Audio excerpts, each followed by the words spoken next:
Is it good? We can start? Okay, good evening. Welcome, everyone. We're starting almost on time, which is already our first success of the evening. I'm really happy to be here this evening and to be introducing this subject. I think you all know this notion of neurodiversity, but I doubt you really know it in the necessary granularity. Um, I know quite a bit about the DEI, so the whole question of like diversity, equity, and inclusion. Uh, but there's a very wide range of subjects that come under this heading of DEI. The American prism and the kind of Anglo-Saxon prism is very different than the European prism, which is very different than the Asian. And kind of each region of the world has a different take on diversity, equity, and inclusion. I think its time has come in the sense that business leaders and organizational leaders around the world are speaking about this now. It's been really kind of raised awareness about this. And neurodiversity is kind of another part of the DEI equation. We've always been a school that's been very diverse. I would say neurodiverse, but more in the terms of cultures, languages, regions, geographies, peoples from very different backgrounds, but not neurodiverse in the sense that we're going to be speaking about today. So I'm looking very much forward to learning a lot about the subject. I hope you will too. And we have two speakers today. The structure of the evening is quite simple. We'll have two speakers. Each one will be speaking for 20 minutes, and then we'll try to leave 20 minutes for Q&A so that we can answer your burning questions. So what I would like you to do is if you do have questions, just to keep them until the Q&A session, and then we'll be distributing microphones so that you can easily ask your questions, but we'll try to kind of concentrate those at the end. When you do ask your question, just kind of state which of the two speakers you're addressing the question to. So we have two speakers. They appear right behind me. Ladies first. So it will be Sabrina Menastria who will start the evening. Let me try to do a little bit of justice to Sabrina's background. 17 years of experience. I guess one of the major ones recently was her role at Chanel Fragrance and Beauty as global head of data. She was actually compensated by during her work in that field. She was recognized as Woman of the Year in Business Analytics by UC Berkeley, which you probably know is one of the two universities with Stanford that really kind of makes the Silicon Valley tick. So that's quite significant recognition. And then interesting enough, and much more relevant to her speaking here this evening, is in 2008, Sabrina was identified as neurodivergent. And since then, she's really been dedicated to kind of increasing the awareness around the subject and fostering more inclusion. Initially, as a leader inside companies, she kind of tested her approach in vivo, so on site in the companies. And since 2019, she's created an agency, which is called Singularity, which supports kind of organizations in implementing neurodiversity and diversity and inclusion strategies. As an author, speaker, and researcher in the domain, she's also president and co-founder of Les Singulières, so the kind of the originals, if we translated that. It's kind of a nonprofit dedicated to neurodiversity social impact and to empowering women to turn their differences, i.e. their singularities, into their strengths. And so that will be our first speaker. Our second speaker, who I'll introduce now, but we'll probably do a better job of introducing himself later as well, is Vincent Grimaldi de Puget. So a veteran of New York's Silicon Alley. So we have Silicon Valley recognition for Sabrina and Silicon Alley kind of experience for Vincent. He has kind of a venture capital background, 20 years of kind of what we call C-suite, so top management experience, very culturally diverse, London, Tokyo, France, obviously, and digital and different kinds of technology industries. He's now moved to ESG Impact, and he has his own advisory firm in that domain, which helps tech companies attract quality investors and top talents. And the neurodiversity question is a lot about fostering talent and innovation. And obviously, that is part of the story. He has an MBA from Kellogg School of Management in Chicago. And he's also a clinical professor at the University of Grenoble here in France. Research interests include cognitive biases and strategic decisions. You might have seen a post on LinkedIn recently about whether you should trust your gut in decision making. I won't spoil the answer. And he's also kind of helping with things like recruitment of neurodiverse talents, which is something that the French government is particularly interested, as well as the EU. He's been featured in many international news publications, and we're delighted to have him here tonight as well. Just for your information, the presentation you'll be getting from Vincent is something that he's presented twice to the European Parliament.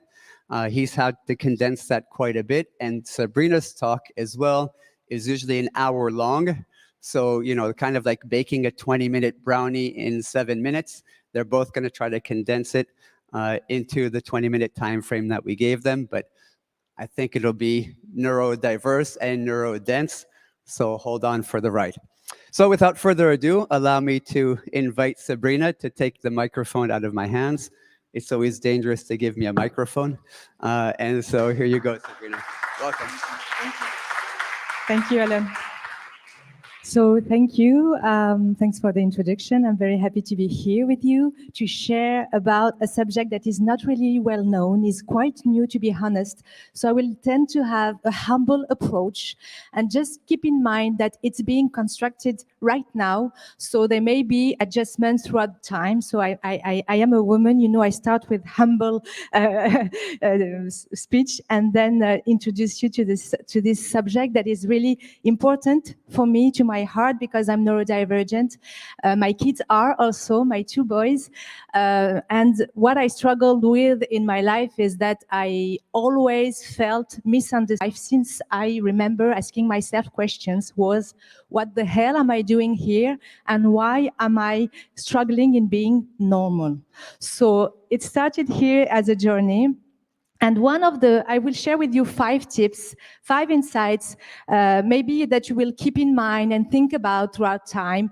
I hope you will remember them. And the first one I would love to share with you is the most important one, I believe, is that neurodivergence is not an illness. Why am I saying that? It's good to go back to history, so where this word neurodiversity come out. It's been coined by a woman called Judy Singer in the 90s. And why did she speak about neurodiversity? It's because she was Asperger. She was on the autistic spectrum. She did a thesis in sociology. And what she said was, I am not sick. I have a different hardware. That's all. I have been supported by doctors, psychiatrists, and so on. But honestly, from the bottom of my heart, I know that I am just different and I have a different brain.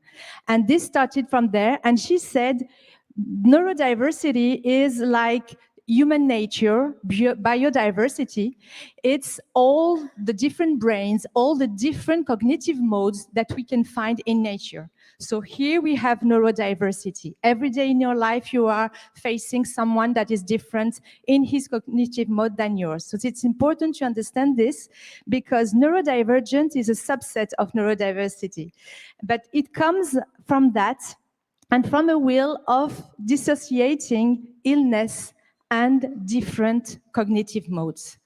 And the problem is that there's a bias today, because when you have a problem, you go to you see a psychiatrist, a psychologist, and then he tells you that you have a problem. So most of the time when we speak about neurodivergent people, what we hear is what the psychologists and psychiatrists say.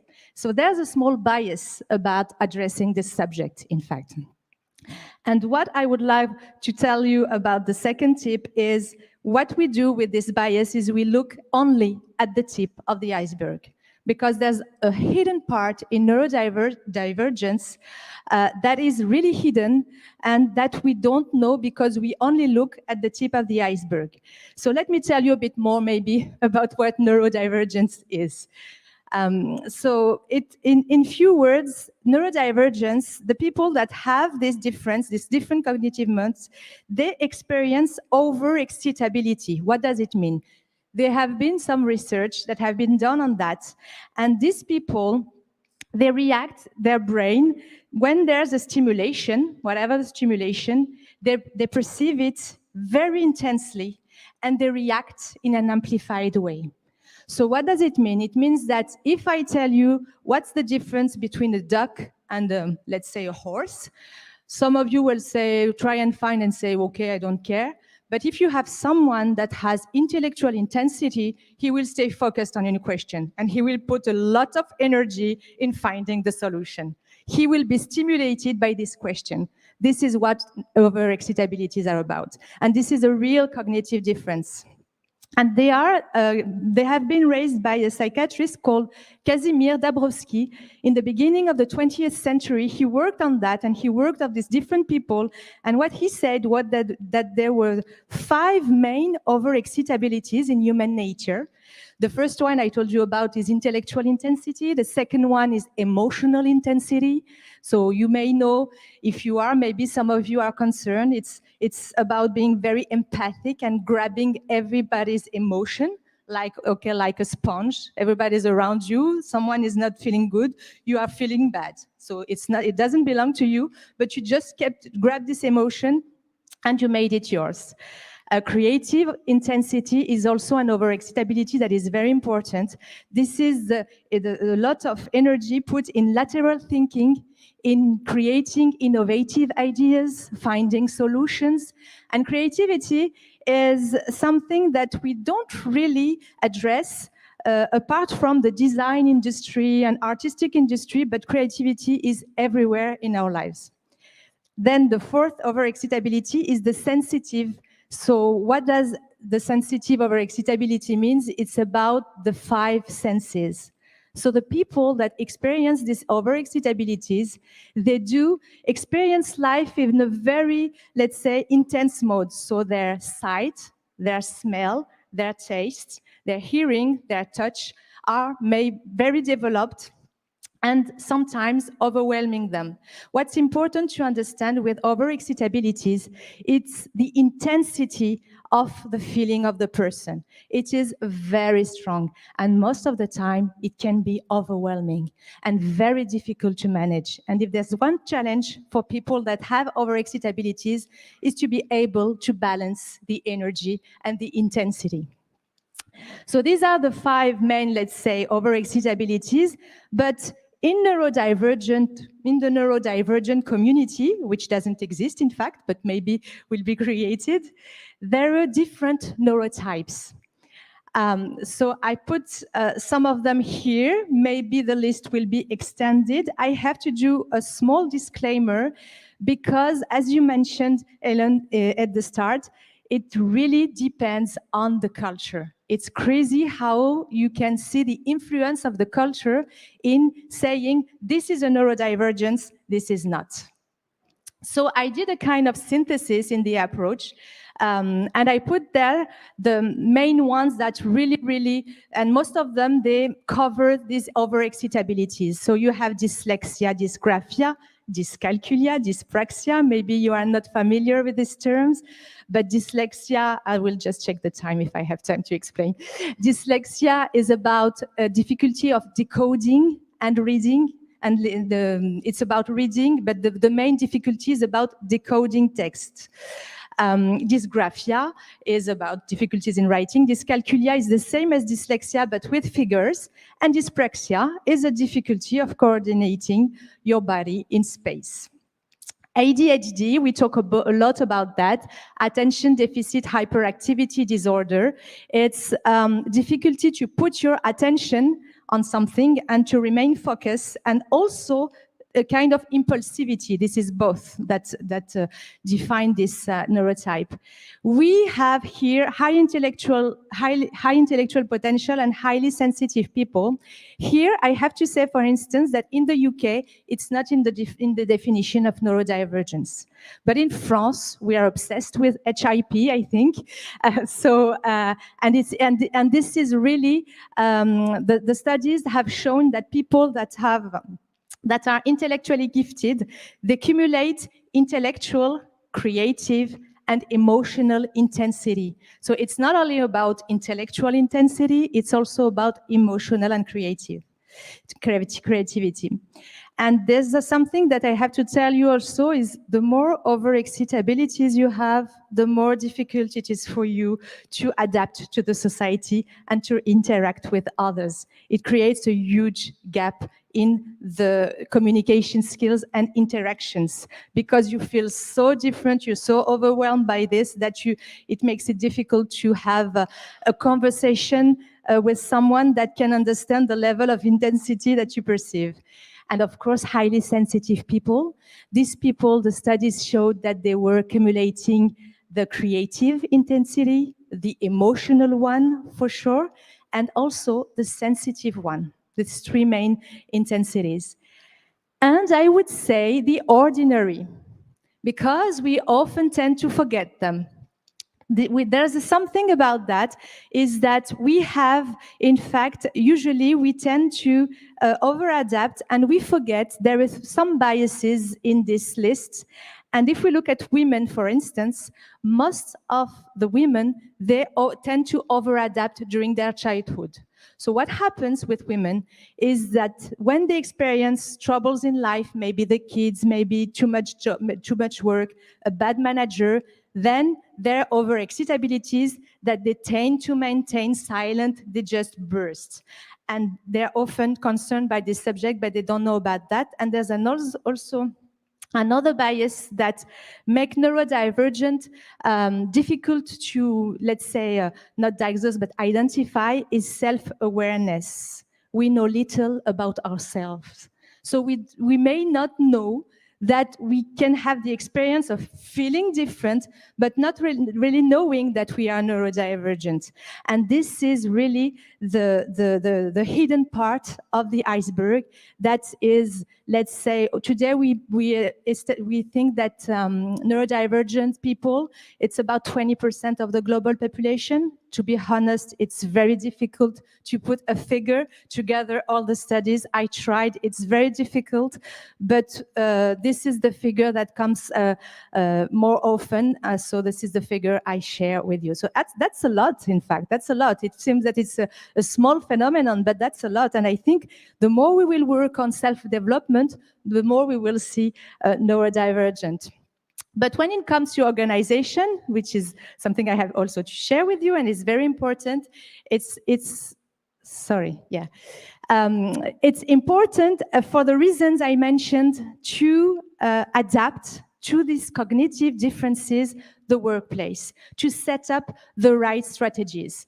There's no point in asking a fish to climb a tree. And what happens usually is that we ask these people with overexcitabilities, we don't adapt the environment, and we ask them things they can't do. The dyslexic example is very clear because the dyslexic people, they spend their childhood 90% of their time trying to read and trying to decode and trying to write. And this is the part of their brain that doesn't work efficiently on these tasks. They have other abilities, mostly on the side. They learn differently, but decoding is very difficult for them. 90% of their time is based on that. Can you imagine? So we're really asking fishes to climb trees. And I don't know, it's based on this quote from Einstein. Everybody is a genius, but if you judge a fish by its ability to climb a tree, it will live its whole life believing that it is stupid. And you cannot imagine how these people lack confidence. When they become adults, they just have a level of self-confidence that is very low because they spend their time struggling with trying to fit in the standard, whereas they can't because they are not wired for that. So for companies, the thing is that when you have to, because all these neurotypes are in your organizations, all of them. And so the point is, what are the strategies that you have to develop to ensure that to make room for them, to use their talent efficiently? And here I have just a small tip on that, is being careful with the disability, as I told you, part, the approach, because we have three main kind of people. We will have the disabled one. This is a category. You will have the people with hidden disabilities. So they may have disabilities, but they won't agree in speaking with the boss or the company and say, I'm not speaking about that. I won't tell them I have this disability. I'll be judged, I'll be fired. And you have the one that do have disabilities and don't speak. So this is the second category, hidden disabilities.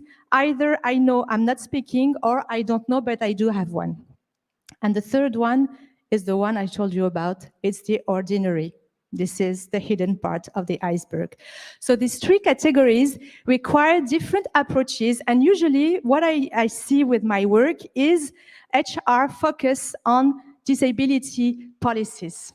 But this is not the way of addressing efficiently the neurodivergent talents. There have to be both parts, the disability for sure, through diversity and inclusion, efficient policies.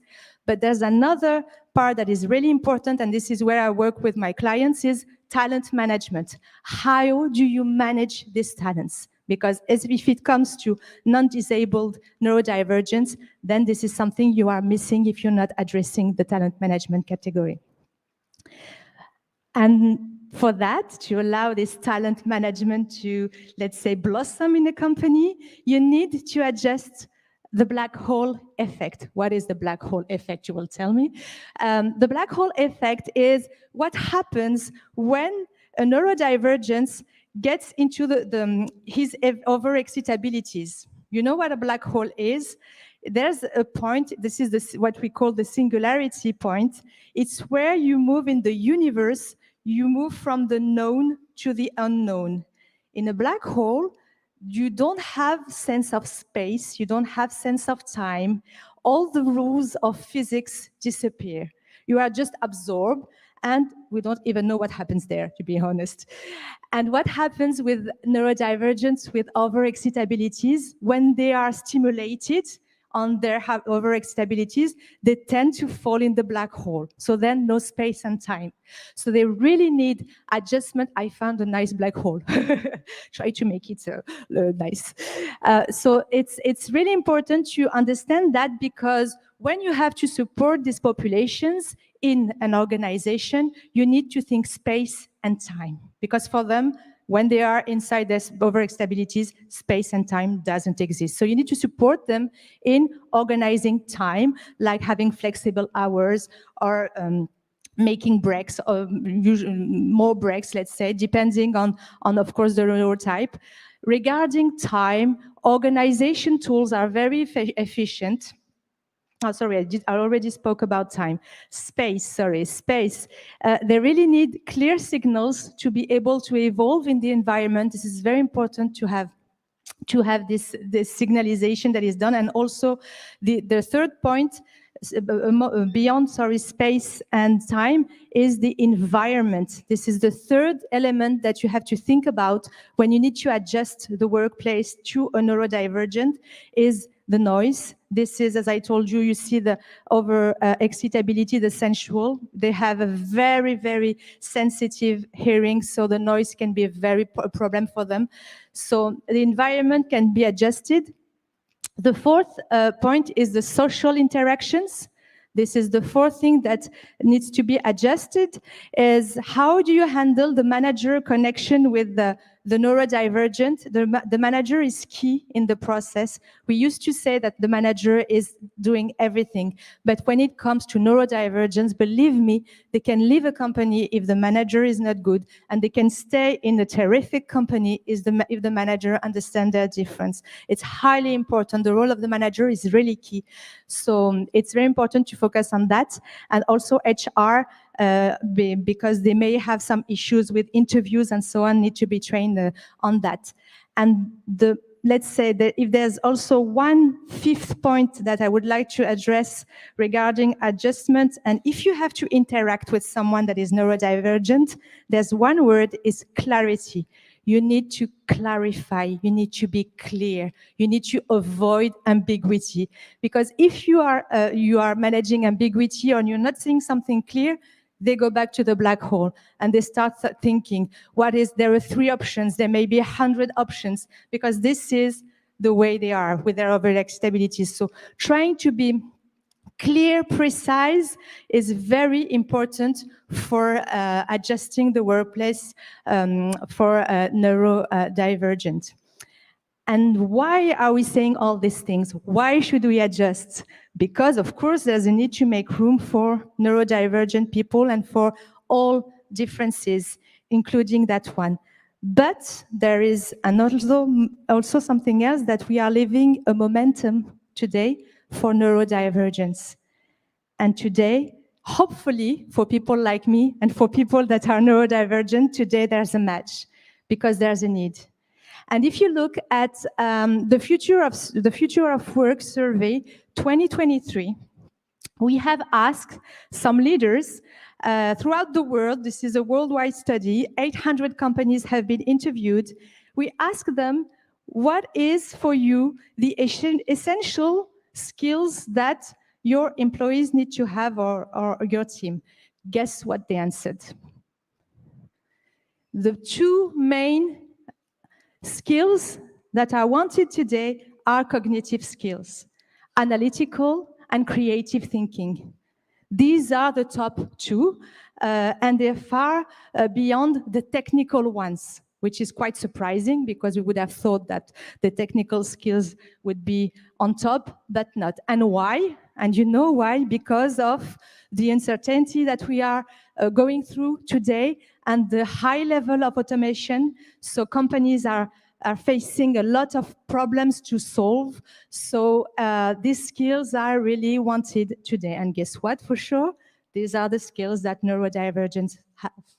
So there needs to be this, there's a need, to meet at the middle of the bridge between neurodivergent and people that are, let's say, in HR, in organization and manager, because I think you understood my point, but I am absolutely convinced that their skills are key in today's organizations.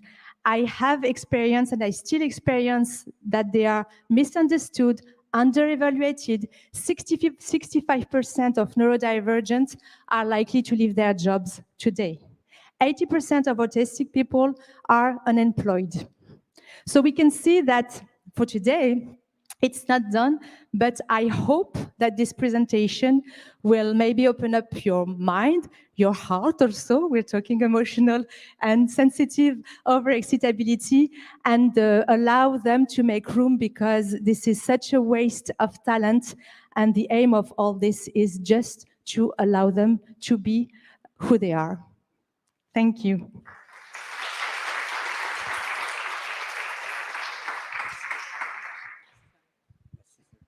Thank you so much, Sabrina.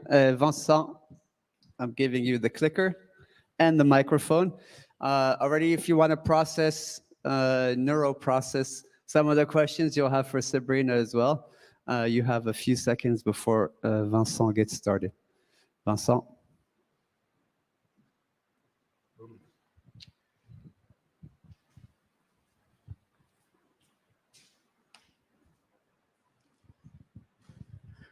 Well, thank you very much. Thank you very much, Dean. Thank you very much, Sabrina, for this excellent presentation. It's not going to be easy to follow you, right? So we are going to talk. We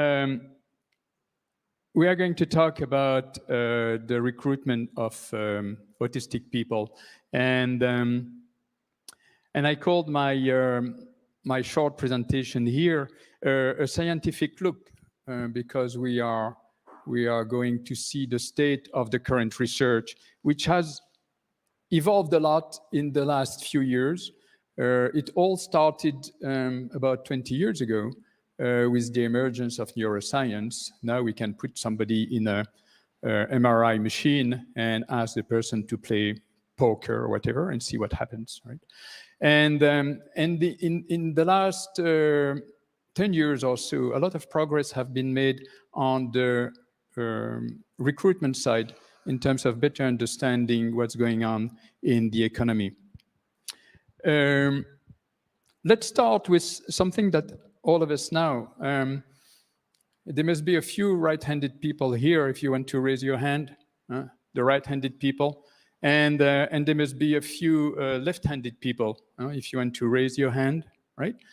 And being right-handed or being a lefty, it doesn't happen in the hand or in the foot. It happens in the brain.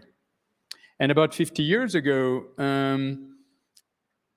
here in France, in the Éducation nationale, we asked children to actually, we forced children to write with their right hand, left-handed children.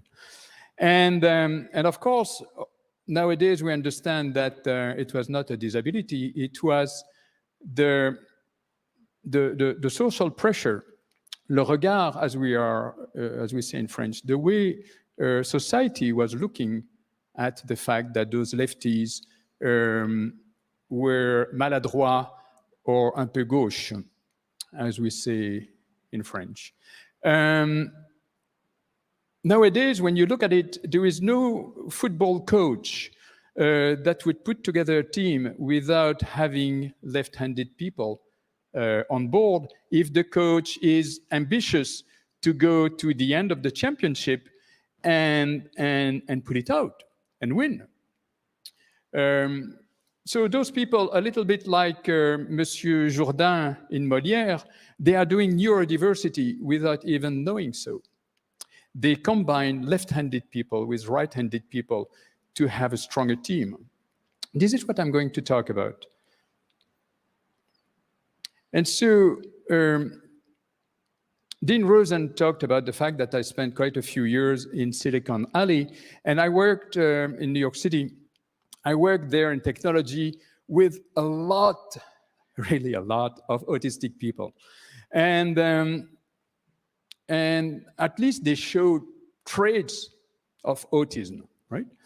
And as a matter of fact, the person that I put here on the screen, Steve Silberman, is a journalist that wrote an entire book about that because he observed exactly the same thing in Silicon Valley. When he went to interview people in their home, there were always autistic children playing around. And so he wrote a book about the fact that, hey, they all meet up in Silicon Valley. And yes, indeed, we can observe that there are higher concentration of neurodiversity in Silicon Valley, in generally speaking, in technology clusters. The team of the University of Cambridge demonstrated that, and they made a very interesting, they published in 2012, a very interesting paper analyzing the situation in Eindhoven and other tech cities in Holland. And so closer to us, I have the pleasure of working with this gentleman, Professor Bourgeron at Institut Pasteur.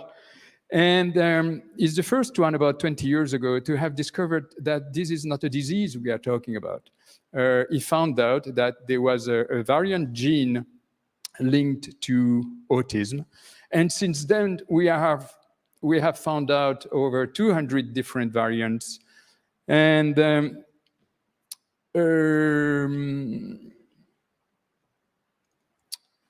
to go a little bit deeper without bothering you, to go a little bit deeper in your wonderful brain, what happens, if I may give you an example, this is an example on the beautiful brain of laboratory mice, right?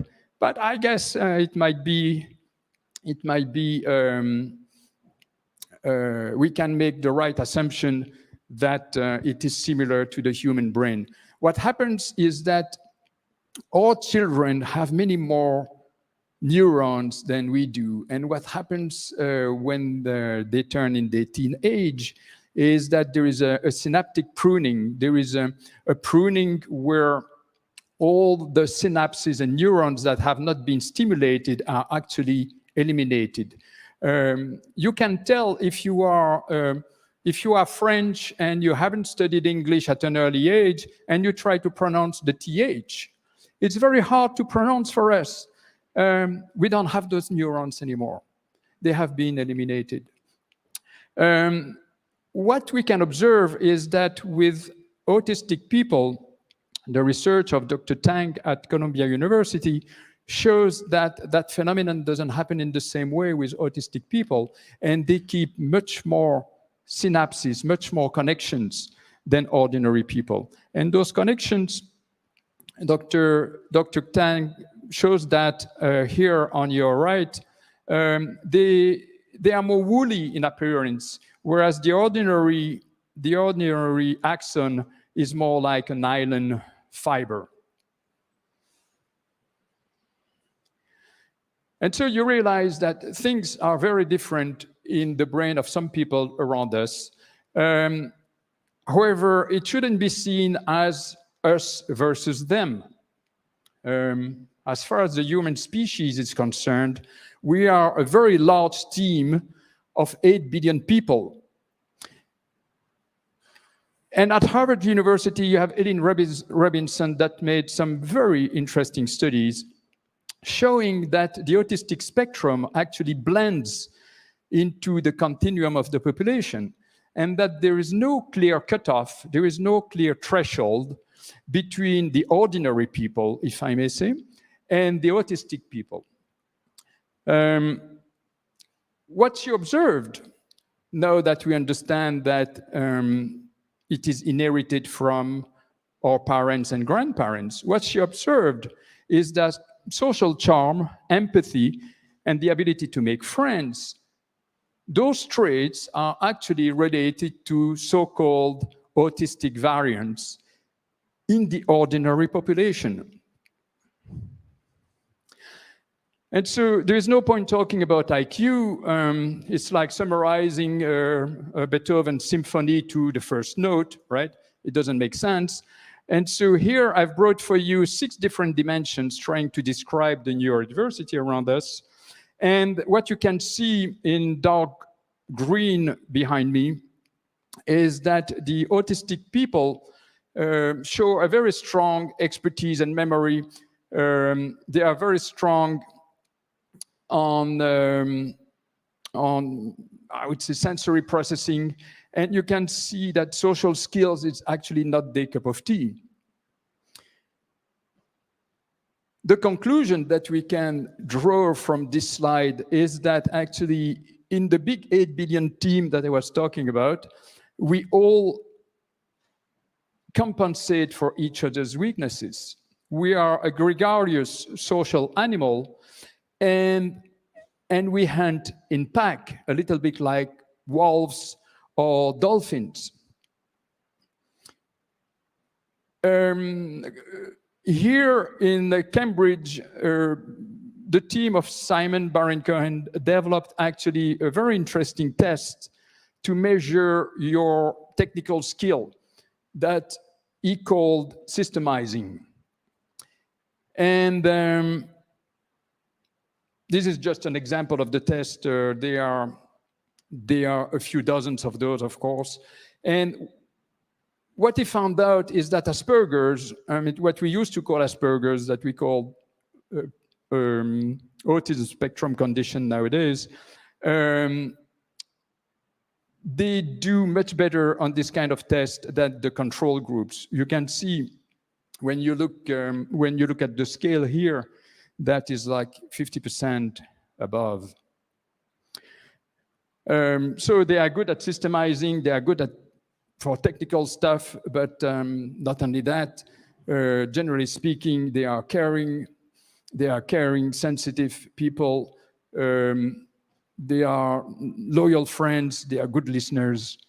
Generally speaking, they are good people to have around. And when everyone gathers around the coffee machine, well, you can count on them to make it work. So how many people are we talking about? it is a lot, and the figures are staggering, as Sabrina was alluding to. The size is, of course, heavily debated. The cutoff rate here, according to official websites here in France, at 1% of prevalence in the population, it would be about 360,000 adults in working age, what we are talking about today. A few days ago, I was talking with a gentleman called Tony Atwood, who comes from Australia. He's an expert in that field. He advises a rate of 2.5% in the world, and that would be over 900,000 adults with autism in France. And if you go and take the highest rate in the US, which is in Massachusetts, it's over 4% of male adults, and it would be nearly 1.5 million adults concerned here in France. So you realize that the numbers are staggering. And so you are going to say, well, what happens to them as far as job hunting is concerned? Well, it's a big concern for the UN. The overall majority of individuals with autism is still unemployed, said the Secretary General of the UN. And when we look at the figures here for France, whereas those guys have great skills to bring, 82% of them are either unemployed or underemployed. 82%, those are the official figures here in France. And so the reason, I think you understand it very well, it's basically social projection. Who is the person that we like the most? Well, it's somebody like us, right? This is just normal. And when you are the recruiter and you have to interview an autistic person, that person is like an alien from Mars sitting in front of you. That person is extremely difficult to assess. And so a colleague is going to ask you, hey, how was the candidate that you interviewed this morning? Well, he was awkward, huh? He was really bizarre. If you think that the candidate was really bizarre, well, you are going to choose another one.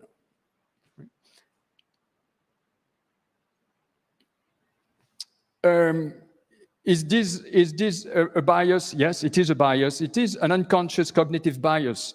So this is discrimination, but it's not conscious discrimination, it's unconscious discrimination. We do that all the time. We are hardwired to solve simple problems. We are not hardwired to solve easily complex problems, the kind of problems that we are paid for when we graduate from this school. And so a few years ago, in 2002, you have Daniel Kahneman, who got a Nobel Prize for his work that he did in that field. And basically, he explains in that excellent book that I recommend you. In French, it's System 1, System 2. And Thinking Fast and Slow in English. I was just stumbling on the fact that, you know, who's the marketer who named the title in French? C'est pas vendeur, hein? Système 1, Système 2, ça fait pas battre le cœur, très franchement. And so Kahneman explained extremely well that, you know, you cannot fight your cognitive biases. They are there, they are hardwired, but at least you can try to limit their effect. And when you don't do so, actually the result is likely to bring you below 50%. I remind you that 50% c'est pile ou face. It's tossing a coin, right? And so many of our business decisions are actually below 50% of success. To fix this kind of problem, here you have Claudia Goldin of Harvard that did a lot of work several decades ago to avoid sexism when hiring female musicians in symphony orchestra. And so the solution was to put a screen that you don't see very well right in the middle here of the screen behind me, in the middle of the slide. There is a screen there. And actually the jury cannot see the musician. And you see that the musician is on the carpet, so they cannot even hear if they have high heels or not.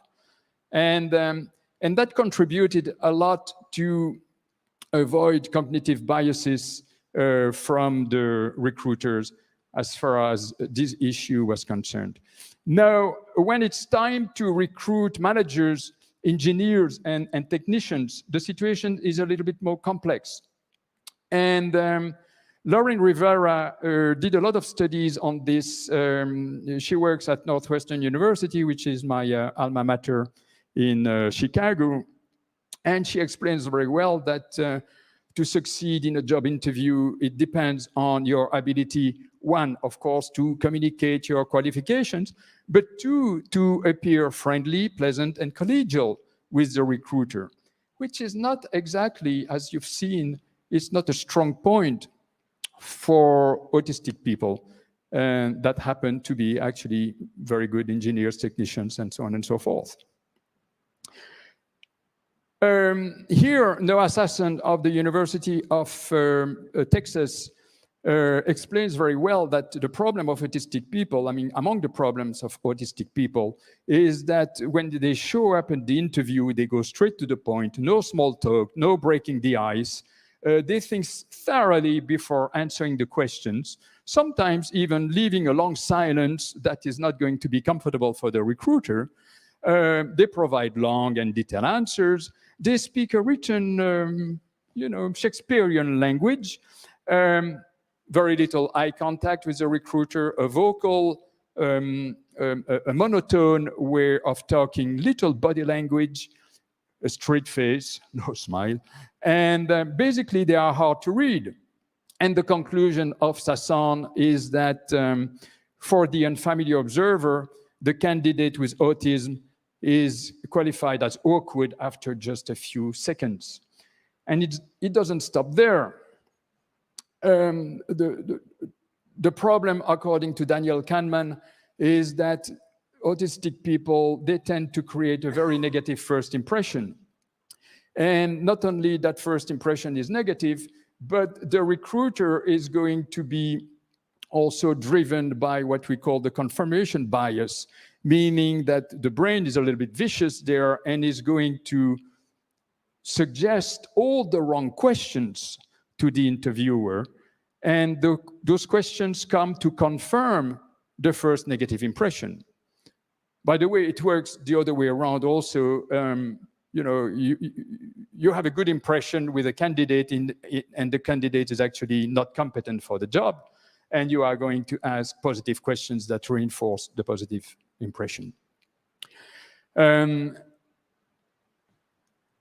by the way, the Kers marker that I just showed in the previous slide, he explains very well that the negative first impression is unlikely to change and is made in a few seconds. Here, a very interesting research from Christopher Welpley at the University of Texas. He assessed candidates in, I would say, a normal fashion on 9 different dimensions. And you can see that the control groups, the ordinary people, they do better than the Asperger's or the autistic spectrum people on all the dimensions except one, awkward. Asperger's are very strong at being awkward. We all agree with that. Where this research is interesting is that he thought, well, what if we ask the recruiters to assess those candidates without seeing the candidate, right? And here, without visual cues, you see that everything is reversed. The candidates are actually extremely competent, but they were poorly assessed by face-to-face interviews.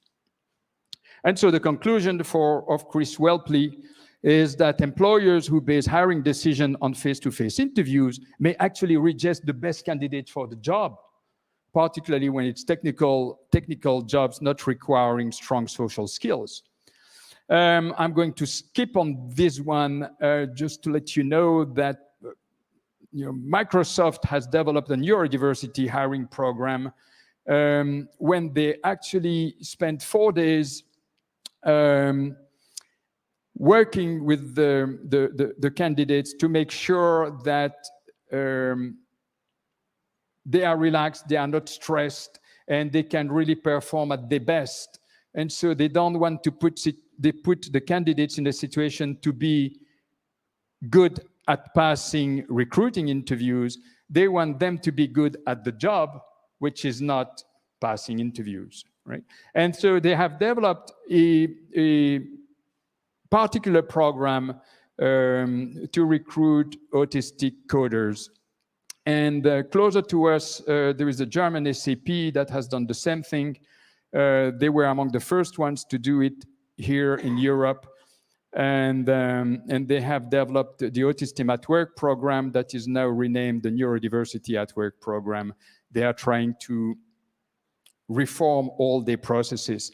Many companies are following up.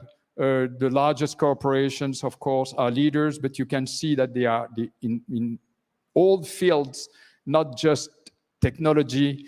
And I've talked a lot about recruitment here, but the inclusion is also absolutely paramount. It's really super important for everybody to have a job coach when they enter into a new company. What is the cost for employer? There is no cost for employer. It's highly profitable to be neurodiverse. You have productivity gains, you have improved financial results, and you have improved, of course, social image. And so allow me, before my conclusion, to put a few words in the mouth of Sir Anthony Hopkins.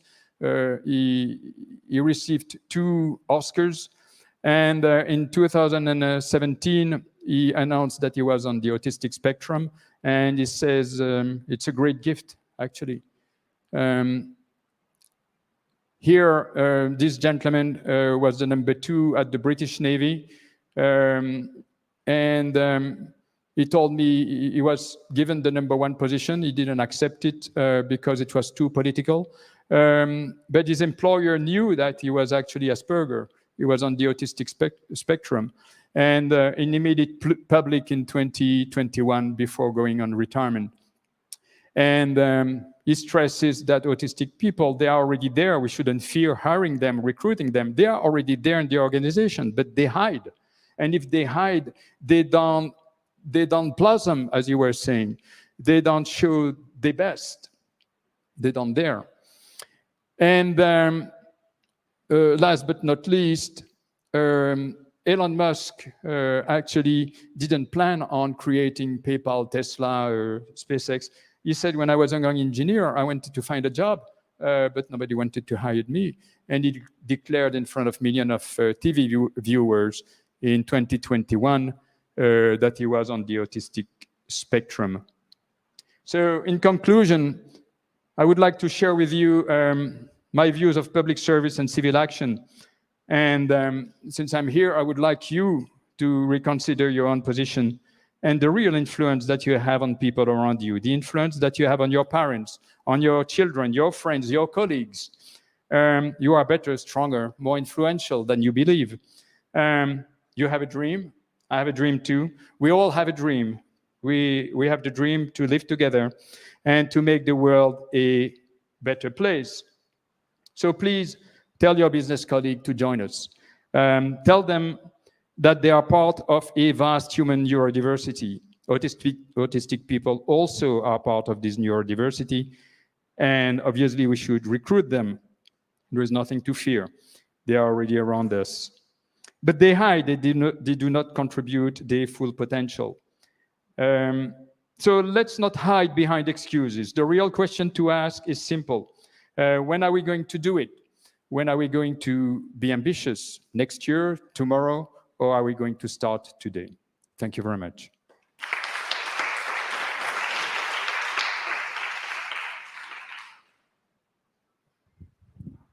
Thank you so much, Vincent. Thank you so much, Sabrina.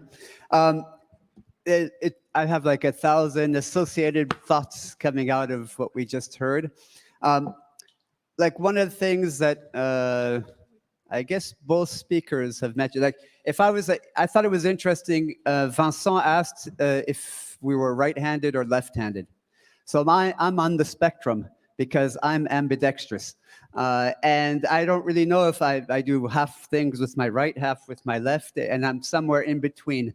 And in the same way, I know that I have qualities of an introvert and qualities of an extrovert. So I think I'm on some kind of a spectrum there as well, and neither nor in both.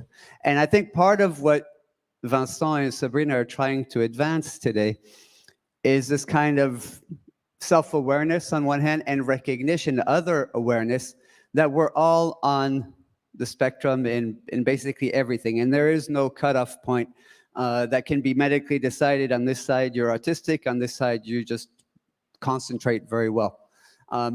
And so I think this is really interesting, is that this kind of agenda is being brought forward, raising our awareness to these issues.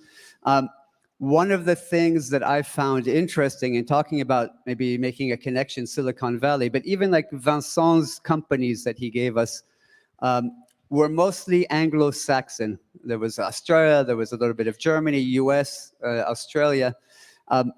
And one of the things that explains the Silicon Valley success compared to European success, I was heard explained to me as saying, in Silicon Valley, people recruit for your strengths. And we saw that neurodivergence and neurodivergent people all have very strong strengths. While in Europe, we try to recruit for the lack of visible weaknesses. And neurodivergent people, once again, have very visible weaknesses. And so this is probably something that we have to improve in Europe, and we have to kind of start recruiting for the strengths, be more acceptable of those weaknesses. And I thank you already both very much for kind of bringing that to the fore and clarifying those ideas. We have a microphone. We have Mona Lisa walking with a microphone. If you would be so kind, anybody who has a question, if you could raise a hand. And when you do ask, if it's for one speaker in particular, just let us know who you would like to address the question to. Please. Hello, thank you very much for this presentation. That was heart and mind nourishing. We believe, I mean, we see in our recruitment process, everybody here has done some kind of personality test already. And I was wondering if, you know, what kind of personality tests, to what extent they are used to actually detect or map neurodiversity in an organization. I think maybe Sabrina, you could take this question. And I have another one. It's about the biases that you were mentioning, Vincent. If we have so many biases, why don't we let AI and machines run L&D and HR? Thank you for the question.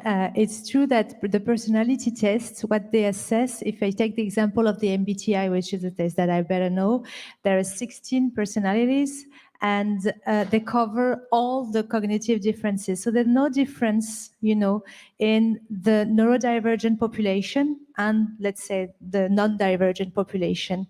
These tests, depending on the kind of tests, they don't handle the level of intensity. So when you go to the neurodivergent community, for instance, you can see that they all cover the 16 profiles. You find all these profiles. So they're all as neurodivergent as the rest of the population, as different, let's say, the difference of personality. But the level of intensity in some tests is not assessed. So it's very difficult to assess. And what we find is there is some preferences that we find more in these populations than in the average. For instance, we have more introverts in the neurodivergent community than in the non-divergent communities. And there's also here a bias because we think that neurodivergent are introverts, but there are lots of neurodivergent that are extroverts. And believe me, these people, we don't see them at all. And if you are a woman, you are neurodivergent and you are extrovert, you have little chance to be, you know, identified as neurodivergent. So this, I don't know if it answers your question, but it depends on the test. And last thing I would like to add is creativity. Creativity is assessed, the leadership, the drive, in some of the tests and not in all of the tests. So in some of them, you may find some traits that you find in the neurodivergent profiles that can be assessed through these tests. But for today, there aren't too many tests to assess this overexcitability. There's one called the OEQ2. I never managed to pronounce it. It's a nightmare that assesses these overexcitabilities, but it's let's say a subject that is open, and I hope that there will be more research on that, because I can tell you there's not enough. I don't know if it answers your questions. Thank you. You've noticed that the presentation that I made to you is entirely based on science, and so I don't have a personality test or any personality test to advise you, because I'm not an expert in testing. I'm not an expert in that field. What is very popular among the personality tests are tests that I made in businesses based on the work of Jung, and they are not based on science. They have not been demonstrated by science in any way. So they are fun to do. They may help you. You see, this is the kind of test. I will not mention any names. But it's the kind of test where you have different dimensions, such as introvert, extrovert, right? They are interesting, they are fun to do. They may help you better understand each other, at least to talk about it, and talking about it is good. But you should know that it's not proven science. Now you talked about the AI. Yes, why not? You know, I like to say that before studying artificial intelligence, it's more important to study the natural stupidity of humans. Our brain is fantastic, but it's not meant for the kind of complex decisions that we do on a daily basis, particularly in the kind of jobs that we are. We grew up, so to speak, in terms of Darwinian evolution. We grew up in the African savannah in small groups of about 12 individuals, right? Just like a wolf pack or dolphins, right? Dolphins, it's even bigger than that, actually. And look, here we are like 8 million people in the grand Paris area, right? And we are 67 million people in France. And so this is not the kind of thing for which we are hardwired to make easy, fast decisions. And this is the gut feeling that we were talking about, right? And so we have to be very, very cognizant and very cognizant of that. And so yes, we should use more artificial intelligence to help us. Medical doctors already do that, but they have a very quick return on experience, right? In terms of when you go and see your doctor, you are alive, and if they lose you, it's binary, it's 0 or 1, and so it's measurable, and so they don't want to lose patients. In recruitment, for instance, professional recruiters, they don't work with the people they have recruited, so there is very little return on experience. So you can be a recruiter for 20 years and without realizing or without being able to measure if you are a good recruiter or not, right? Whereas in a small business, after 20 years of recruiting people, you see if you are right or not because you work with them on a daily basis. You have a return on experience, right? So artificial intelligence can help in any complex decision, whether it is in the legal system pour les magistrats, for judges, whether for doctors, whether for recruiters. And the problem, of course, is that there is a strong resistance to change because it takes the humanity out of the decision, but the humanity, when you study it, actually is flawed. That's a problem. Another question. Sorry, just one thing, just to precise what you said. I think it's important to have this precision, because you said these tests are not science. I think it's interesting to precise that what you mean with this test, because the test of Jung you mentioned is the MBTI I was mentioning, because it's only based on Jung's work.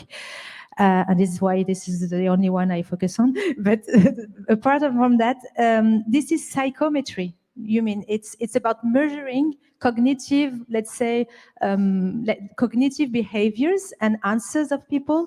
And what you mean with science, but it is measurement. And today there's a word we speak science, we put science everywhere. As long as there's a measurement that is being done, we say it's science.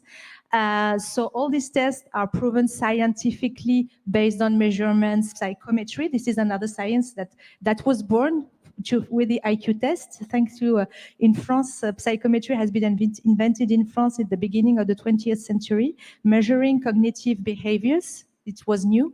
So the difference that you put in science is more about biological, neurological. This is what you mean between, this is not science, because this is measurement of cognitive difference. Just to precise this point, because I think that if people say it's not proven scientifically, all the psychologists would say, we have proven that with psychometry. I'll qualify that I just said. It's based on theories that have not been proven yet. No. Maybe just another point is like, cognitive measurement. Okay. So there's, authors like Fanny Nussbaum and others in France. Herself, she's a psychiatrist, who've done like, people are developing tests for the different areas of neurodivergence. So there are specific tests like, she does one, she has a book called Philocognitif. So the HIPs that you meant, highly intellectual people. And one of the things that she shows in the test that, very highly intellectual people have a very associative brain, and like they have a hard time listening because they always want to bounce off of your last idea. But there are very many tests, but there's not one like the MBTI that can actually really clearly identify for the moment. But the different aspects can be identified, but it goes back to what Sabrina was saying, like the self-awareness, like when you realize that maybe you are in one of those categories, you can go get tested for it. It's rare that there's a test that can detect it today and scientifically. There was just a question right here in front. Thank you. Hello, I have a question for Vincent. If you don't mind sharing, I was curious to know if you are yourself on the spectrum, and if yes, what was your experience in the different organizations where you worked, how you managed to fit in, and if not, how come you're so much focused on autism in your work? Well, there are many different questions, and you want me to focus on one? You want me to focus on I was just curious to know if you are yourself on the spectrum, and if you can share maybe what was your experience as a professional in different organizations, because we were talking about neurodivergence in the workplace, and if not, because you might not be, and okay. Except if you don't like to share this information, and if you're not, I mean, how come you're focused? How come you work on this field, which is very particular? Yes, well, there is when you think about the nation, when you think about Europe, when you think about our collective competitiveness, right? We clearly, Europe is, in terms of momentum, is lagging behind the dynamism of the American nation and now China that has waken up, right? We are really getting far behind. And so my view is that we need to do things differently. We need a paradigm shift. We need to do things differently than before. And there is no correlation between the traditional way of recruiting that almost Everybody does, almost, not always. There is no correlation between the face-to-face interview process and the performance at work. And nevertheless, we keep doing it. So we need a paradigm shift to dramatically change the way we work in any kind of organization. I focus on private businesses because I understand that well, but it's the same for the state, for les associations, for hospitals. And this is what drives me the most. And so when you go into the nitty details of it, you are going to realize it's a win-win-win situation. So it's a win situation for the competitiveness of the nation. It's a win situation for the person concerned. That was you put the guy off a pension that he was receiving from the state, right? And he becomes a taxpayer. And so, which is positive for Bercy and the state. So it's a win-win-win situation that can actually be fixed fairly easily. I didn't dive into how to fix cognitive biases. I needed another 15 minutes to do that. But no need for artificial intelligence, right? In 15 minutes, I can tell you how to get to 60% success in terms of recruitment, right? And it's not that difficult, but we don't do it. If you don't want to spend 15 minutes with me, go and buy Thinking Fast and Slow and read it twice because it's really dense, right? And everybody should read that book because you start doubting about your own brain. Your own brain is excellent to convince you that you make rational and logical decisions when they are not. I'm not saying they are always wrong. We are very good at making simple decisions, and they are really fast, really, really fast, right? We are not good at making complex decisions. Actually, I'll throw in another book for anybody who's interested. There's a book called The Enigma of Reason. And it's like one of the key biases that we all have is that we think that we are reasoning machines, but we're actually rationalizing machines. We rationalize everything and we think that we're reasoning. But another good book that's worth a read, at least once. I don't know if you would read it twice.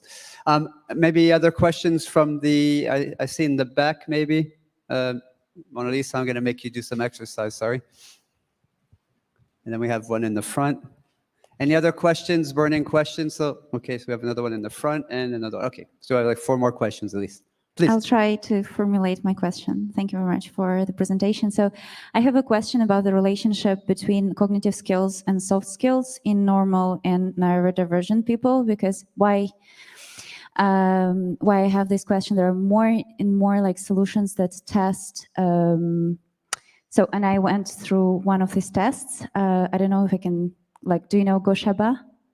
That's so it's like a test, neuro games to test your cognitive abilities and then make conclusions about the soft skills. And it's like super popular now in France. So I wanted to ask you what you think about this kind of, and what is the connection, and actually how do people are these tests suitable for normal people or neurodivergent people, or, yeah, so this is my question.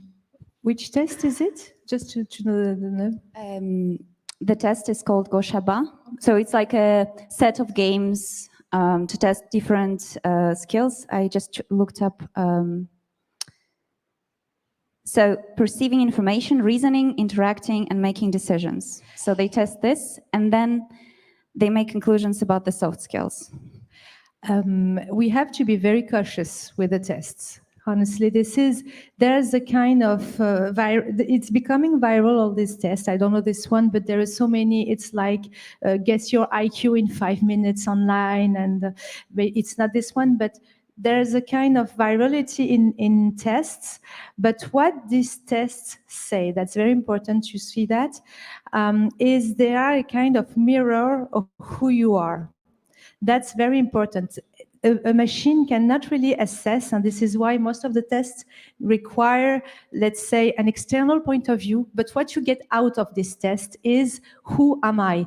Do I have these soft skills? Am I someone empathic? Do I have these cognitive skills? So when you get the conclusion, then the point is it true or not? Most of the time, I can tell you there are so many biases in the way the questions are done, in the way you answer. Most of the time, if you well understood, there are so many biases, and they are triggered by the kind of methodology that we don't necessarily know who's behind the machine, where does this methodology come from. So my point on tests, to be honest, is that we have to be very cautious. It's there's these math skills, the cognitive skills, the math skills that are related to that. There's also a part of personal awareness that is interested to know, is when you hear someone, and this is for me very important, someone tells you are when you feel that someone tells you being empathic, this is being empathic, and you have 100 people, 1,000 people that explain the same thing about the same subject. So then you can say, oh, this resonates, this is me. I feel I am behaving and I'm feeling the same thing. So the mirror effect is very important, and the self-awareness of your own cognitive mode is very important.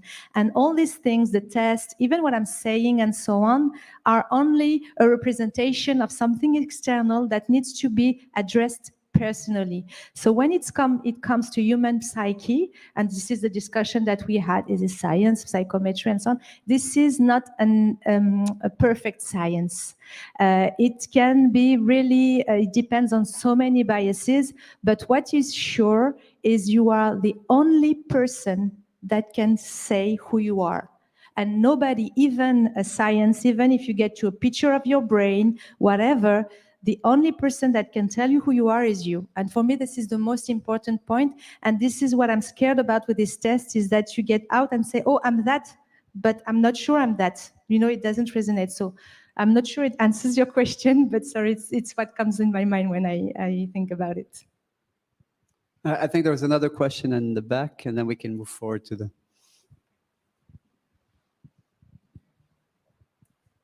Thank you. Good evening. I work in talent management, and I wanted to know which type of actions have you put in place in some organization, and what are the results, maybe, because I know that it's a sensitive topic for some organization, and yeah, that's my question. I missed the beginning of your question. Sorry about that. I was asking about some concrete actions that have been put in place in the organization that you've supported so far.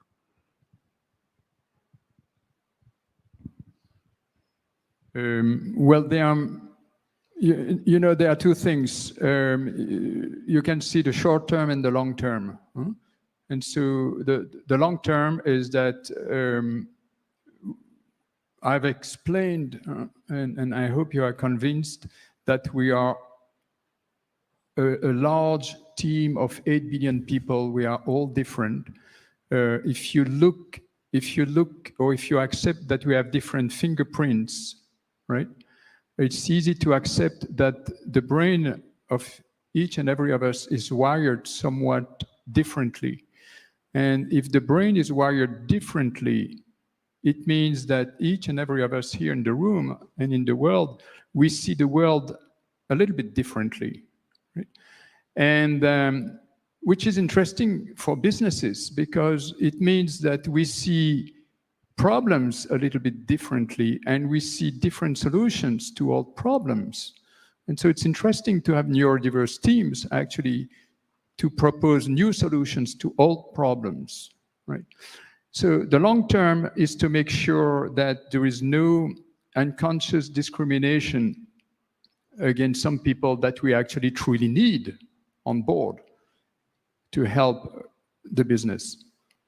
So that's long term. What can we do in the short term? I've showed on the screen 2 programs, Microsoft and SAP.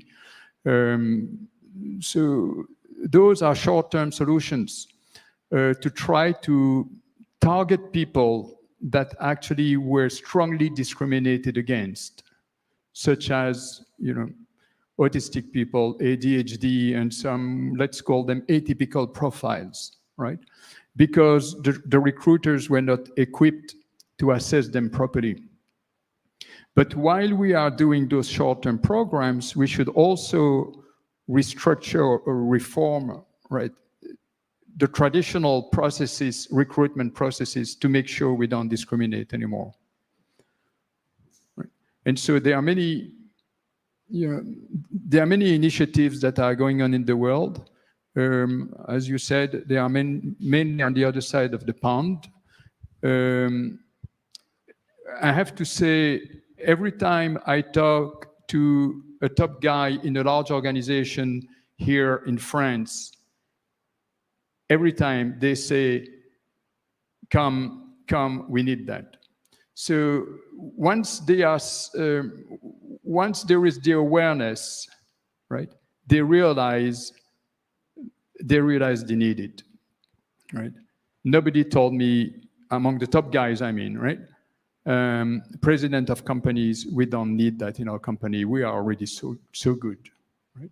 And so all of them, I believe, are aware that the global economic war is actually ugly, right?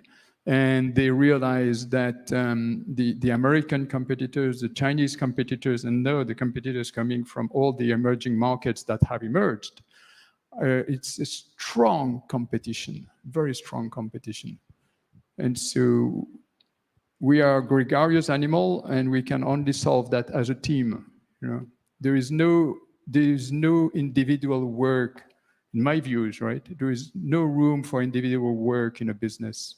That's my personal view. And maybe what you mentioned is true. Is one of the first subject that is really important is awareness. Is just what we're doing today at all levels of companies. So training, explaining, so it can come from an outside speaker, but also the people inside can speak up. So first action, awareness, explain, because as you mentioned, people can, if they are facing an autistic profile, and this happened to me in my career, and this is what drove me to do what I'm doing today, is because I hired someone on the autistic spectrum that was absolutely brilliant in his work, and when I just introduced him to the teams, he struggled, and they told me that he needed to leave the company, and I really didn't understand compared to the level of his work. And then I started getting in and seeing that, oh my God, but oh, okay. And I didn't know how he was interacting socially, because with me, he was feeling good, so everything was going well.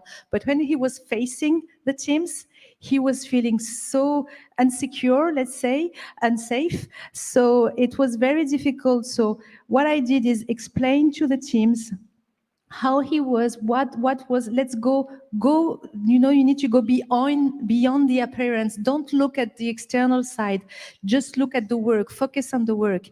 And so we did a job on that, and it worked.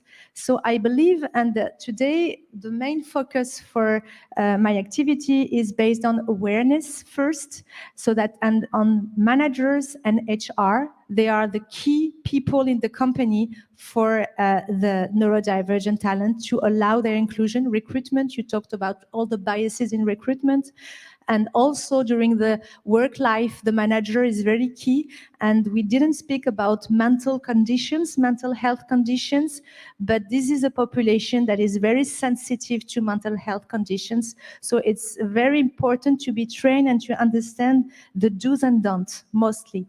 And then, of course, The other actions that can be taken is the ones that are more about the inclusion, about having a safe environment psychologically, but also an environment that allows the talent to feel, let's say, good and adaptability. And this is something that goes after. And what we do also is recruiting. This is something that we do. It's easier to do that in the UK than in France, to recruit neurodivergent, because to have a program saying, okay, let's look at them, and the recruitment process, and they go to a path. They have an accelerator path for some of them. They are taken into consideration since the entry point and during their whole life career.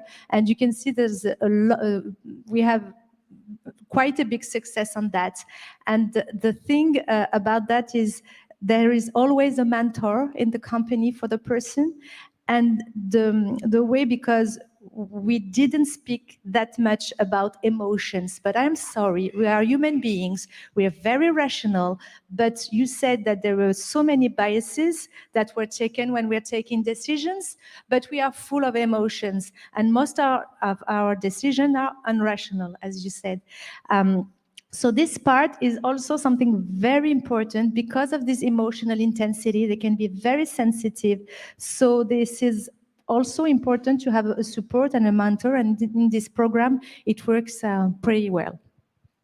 I wouldn't like to be between you and the drinks. So I'm going to summarize one tip for you, right? In terms of successful inclusion of atypical new candidates, right? New hires. It's a job coach. It's the mentor that you mentioned, right? And so the strongest success factor of a successful inclusion of an atypical new hire is the job coach. But now, when you think about it, if you manage your own company, if you have your startup, don't give a job coach just to the atypical candidates. Give a job coach to all the new hires. This is what I'm talking about, right? So what is good for autistic people, to talk about them, is good for everybody, right? And so perhaps the problem is that when you are more socially aware, when you have better soft skills, as we were talking about, you understand that you don't bite the hand that feeds you, right? And so the autistic people, it doesn't know that, and is more vocal. Perhaps that's the issue.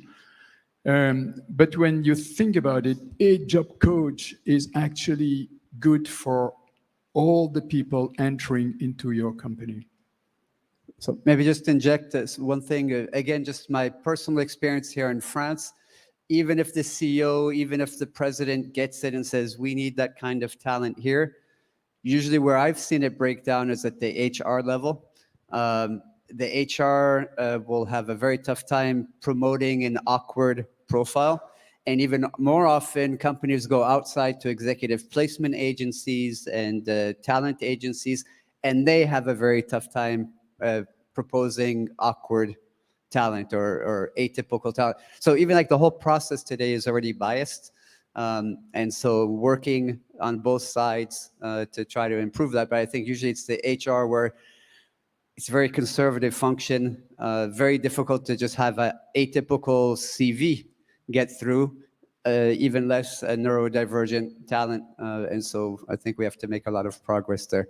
We have another question here in front, and we'll try to keep the answer shorter. We have 2 questions remaining, and then we can get to I will try to be short as well. Hello, everyone. First of all, wow. Thank you very much for this presentation and very interesting conversation. Definitely, it created a new connections in my brain.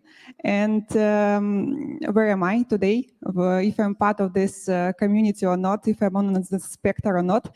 So definitely I will read all the books you advised and come back with questions for the LinkedIn. But for today, I have 3 questions only. So the first one is, you're all both experts in this area.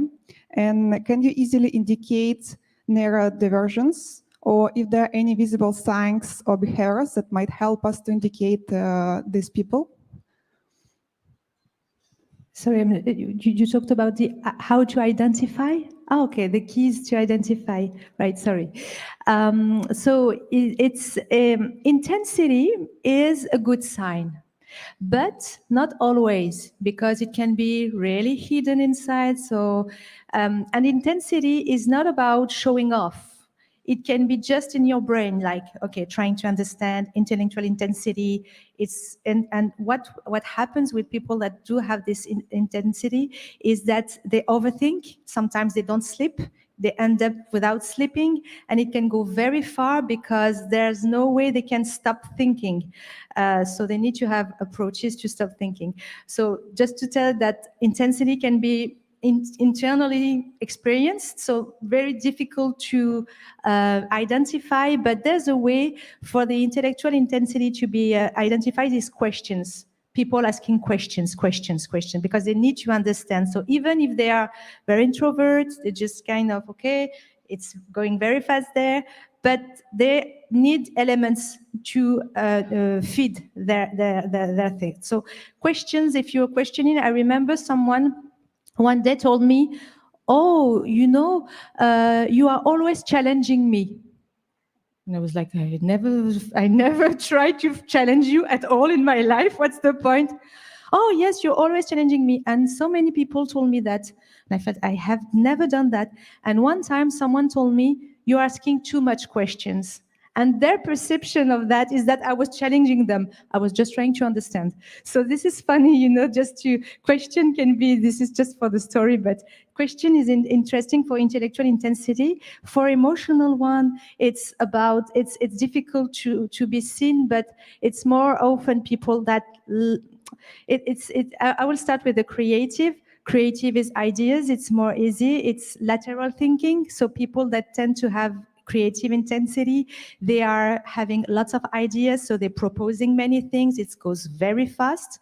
So people get lost at the end of the day. So during a meeting, it can be a nightmare, like, okay, where have you been? We're still there. Where have you gone?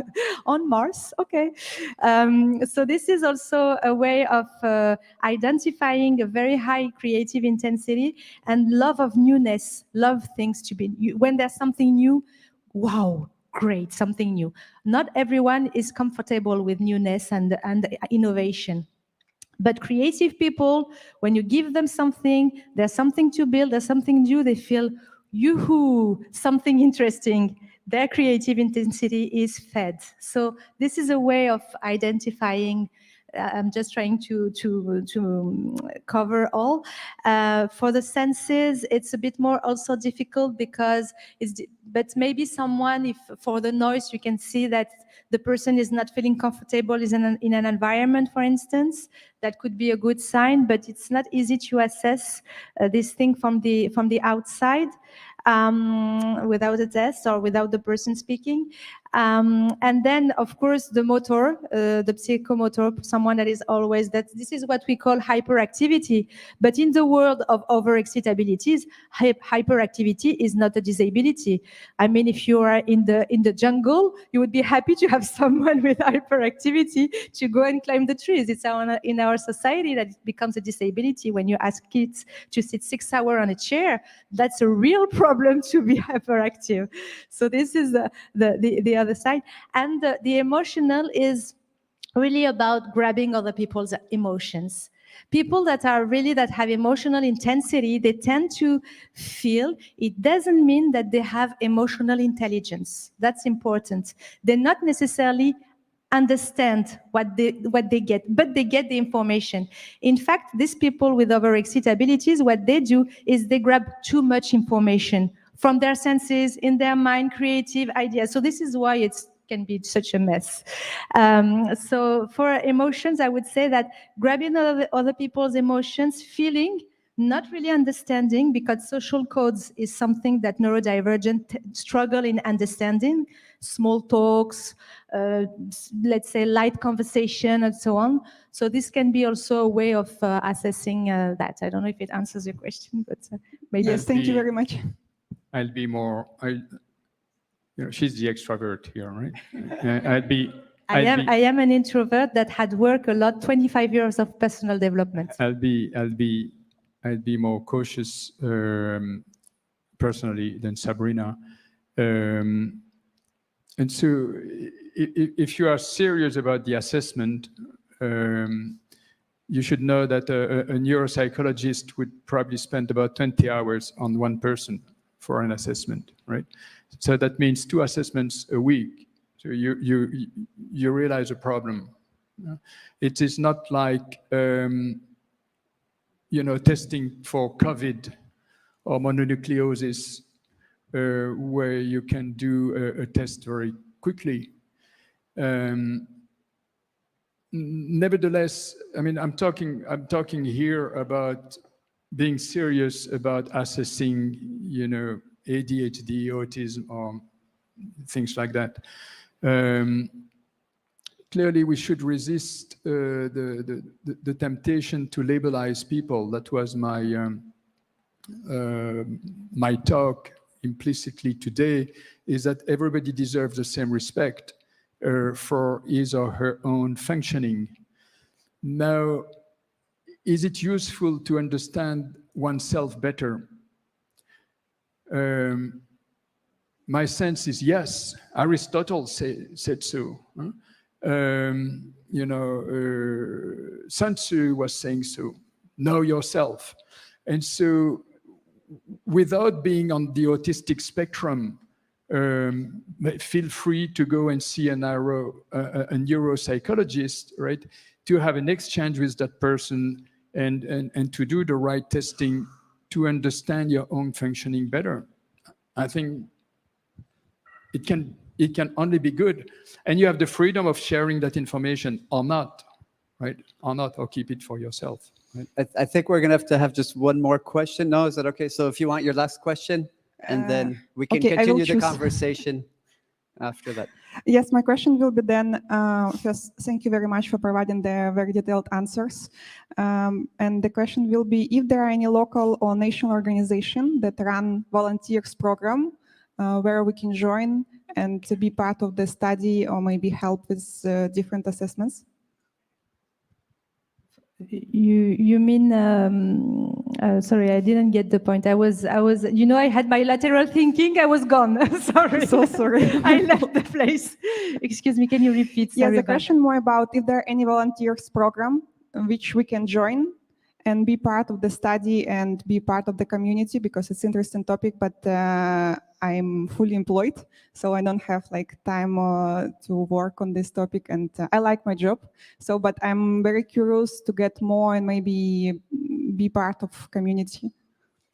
Okay, so I got the question. We have, as I told you, we created, and there's here a co-founder of Les Singulières, which is an association that gathers neurodivergent but ordinary with disabilities. We don't really care, to be honest. Everyone, is living its own difference. But we're working on our social impact as neurodivergents because we feel that we have something to bring to the world, because we're thinking differently, we're deep diverse, we're truth seekers also, and sorry for the we don't like labels, but having been felt so lonely for years and years and years, we're happy to connect for once. So we're doing that. It could be also maybe interesting. And there are others, associations that allow the people that feel different to gather. But the thing is, why we created Les Singulières, it's because of this disability label, because we are not, I would say, trained, and we don't want to assess. This is the job of doctors, and assess on disabilities, but assess on knowing yourself is your responsibility. And this is what we're doing at Les Singulières. We're doing a lot of personal development work, and I'm not going to promote the association, but it's good also to speak about initiatives, and we're focused on women also, not only because we have men and women, but we feel that women today have this bias of trying to over-adapt, to fit to the standards, even if they are they do have these intensities. So our point, and maybe I can give you a figure that is interesting. 100% of the women in our association experienced a burnout. So, and they are the ordinary, some of them are the ordinary. We have women on the autistic spectrum that are extrovert, that have discovered their Asperger through a test, which is crazy, like a test, online test of a company to be hired. And so this is something that we think is very important, is to unlock women's potential. So this could be a way. There are others. Sorry, I just move on to this. I did this shortcut about what I know perfectly is what we're doing and the work we're doing. And we have so many great people, and I take this opportunity to thank them, and they will recognize themselves. But that could be a point, but there are many other associations. But to be honest, based on what we're doing, I don't know that much. We're having this holistic point of view, and if you get to know, I'm curious to get to know them better, and I'd be happy to. All right, well, as you can imagine, a big part today of business schools and what we're doing is personal development, and trying to figure out that question that everybody needs to figure out is, knowing yourself. Personally, I remember 20 years ago, I went to see a psychotherapist, and she was like, "Kalan, you've got everything going for you. Why are you here?" And I was like, "I want to know if I'm normal. Like, the only way of seeing the world that I know is mine, but I don't know if it's normal. Can you help me figure out if I'm normal?" So I won't bother you with the thing, but the answer was no, I'm not normal. But it was actually the first step, I guess, and I think everybody has to take that step. And when we realize that none of us is normal and none of us is ordinary, despite that being a category, it makes us, I think, all very naturally much more willing to be inclusive, to seek out people. I find people who are often socially awkward or say the wrong things. To me, that's there's a clue there that maybe this person is wired a little bit differently. And instead of saying, "Ooh, that's bizarre," and walking away, say, "Ah, interesting, somebody who's wired a little bit differently." But once again, I want to thank you all for being here. I want to thank Sabrina and Vincent for a wonderful talk.